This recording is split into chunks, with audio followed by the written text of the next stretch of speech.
তিল, চেচাম, তিলত আপোনালোকে তিলৰ লাডু কৰি খাব পাৰে, বহুতে তিল চিকেন বনাই খায়, আপোনালোকে তিল খাব, তিলত প্ৰচুৰ পৰিমাণে আইৰণ পোৱা যায়, যি আপোনালোকক সহায় কৰিব আপোনালোকৰ শৰীৰত তেজ বৃদ্ধি কৰাত বা ব্লাড বেছিকৈ অহাত সহায় কৰিব বা হিমোগ্লোবিন ডেফিচিয়েঞ্চি বা ৰক্তহীনতাৰ পৰা আপোনালোকক বচাব।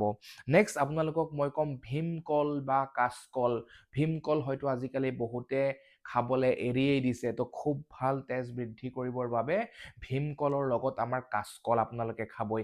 কাচকল আপোনালোকে এটা কথা মন কৰিবচোন, যিবিলাক খাদ্য বা পাচলি বা ফল মূল কাটি যেতিয়া আপোনালোকে খোৱাৰ আগত বা বনাবলে বা খাবলৈ লওঁতে যেতিয়া কাটিব, দেখিব আপোনাৰ হাতখন ক'লা ধৰণৰ হৈ গৈছে বা যিখিনি পানীৰে ধুব সেই পানীখিনি ক'লা বৰণৰ হৈ গৈছে, আপুনি তাতেই গম পাব যে সেই খাদ্য শাক পাচলি বা ফল মূল বিধত আইৰণৰ পৰিমাণ বহুত বেছি আছে। আপুনি কলডিল কাটোতে দেখিব হাতখন ক'লা হৈ যায়, কাচকল কাটোতে দেখা পাব পানী বা হাতখন ক'লা হৈ যায়। আমি তাৰ পৰাই প্ৰেডিক্ট কৰিব পাৰোঁ যে তেনেধৰণৰ খাদ্যত আমাৰ কি থাকে, প্ৰচুৰ পৰিমাণৰ আইৰণ থাকে আৰু যি আমাৰ তেজ বৃদ্ধি কৰাত বহুত বেছিকৈ সহায় কৰে।